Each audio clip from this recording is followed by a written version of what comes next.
तो अब देखिए एक एपी आपको ऐसा दिया रहेगा कि P1 प्लस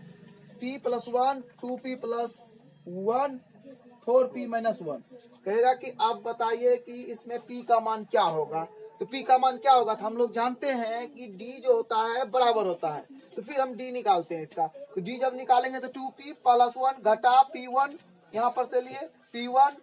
तो P माइनस माइनस 1 हो गया बराबर, फिर जो है उसी को लिखे A3 को, फिर A2 को उसमें घटा दिए -2, तो ये प्लस था तो माइनस से गुना हुआ तो ये भी माइनस हो गया। तो अब हम आगे कैलकुलेशन करते गए, 1 1 कट गया, P को इसमें घटा दिए, P बचा, फिर बराबर लिखे 2P में 2P गया तो कितना 4P में 2P गया कितना बचा 2P, फिर हो गया -2।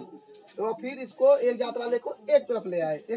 तो फिर यहाँ पर क्या हो गया P माइनस 2P बराबर -2, और फिर जब इसको इसमें घटाए तो बड़ा संख्या में जो है माइनस है, इसलिए यहाँ पर हो गया -P, और यहाँ पर -2 है, तो माइनस माइनस खत्म, P बराबर आपका 2 हुआ।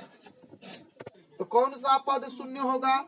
तो ये सब हिसाब लिखा रहेगा आपको। तो आपको हड़बड़ाने की जरूरत नहीं है, जैसा आप लिखते हैं वैसा लिखते चले जाइए। तो हमको लिखना क्या होगा, A बराबर 126 और D बराबर हो गया आपको 120 घटा 126, तो हो गया कितना -6, और N जो है हमको दिया हुआ है नहीं, N तो निकालना ही है, तो N बराबर वाट,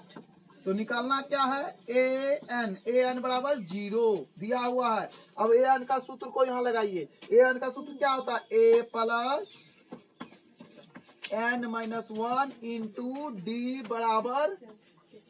0, ठीक है। तो a आपका क्या है 126, फिर प्लस n आपके पास नहीं है तो -1 लिखिएगा, और d आपके पास -6 है तो आप यहाँ पर 0 लिखेंगे। आप ये प्लस में है तो इसको आप उस पार लेकर चले जाइए, यहाँ पर इससे गुना कर दीजिए, एक स्टेप हम आगे बढ़ा देते हैं, तो हो गया कितना -6n प्लस 6, अब बराबर ये जब उस पार जाता है तो -126 लाएगा, और एक जात वाला को एक तरफ कीजिए, प्लस 6n बराबर हो गया आपको -126 -6, तो अब हो गया -6n बराबर हो गया -100, अब देखिए जोड़ कर लिख लीजिए, 6 दूना 12 हो गया 3 132, ये और ये कट जाता है, तो आपको हम यहाँ पर लिख देते हैं, इसका n बराबर हो गया आपको 132 बटे 6, तो हो गया 6 दूना 12, 6 दूना 12, n बराबर आपको निकल गया 22, मतलब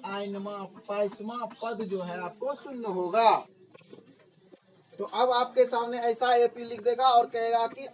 nवां पद क्या होगा, तो आपको डरने की जरूरत नहीं है, इसमें nवां पद होगा, क्या होगा, तो सबसे पहले आपको लिखना है a बराबर 16, फिर लिखना आपको d, तो 11 घटा 16 इक्वल टू हो गया कितना -5। अब आप आगे बढ़िएगा तो n को पता नहीं है, nवां पद क्या होगा,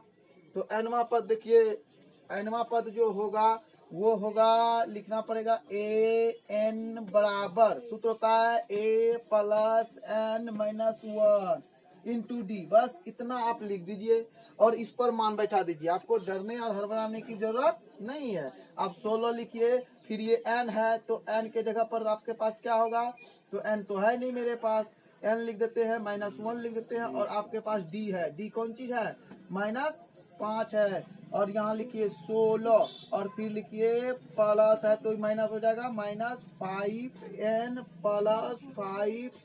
तो फिर आपको हो गया 16 5 21 घटा 5n, आपका यही होगा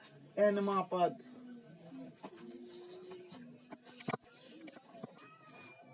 देखिए आपको हमने बताया, एपी पढ़ाया, अगर आपको ये अच्छा लगता है तो आप इसे कमेंट बॉक्स में लिखकर भेजिए, फिर हम आपको नया वीडियो बना कर देंगे। आपको हड़बड़ाने डरने की जरूरत नहीं है, कमजोर विद्यार्थी के लिए हम नया सिलेबस के तरह नया तरकीब से बनाने की कोशिश किए हैं, ताकि जो विद्यार्थी कमजोर है वो आसानी से अपना लक्ष्य को प्राप्त कर सके और वो आगामी परीक्षा जो 10वीं की होने वाली है उसमें अच्छे मार्क्स ला सके। धन्यवाद।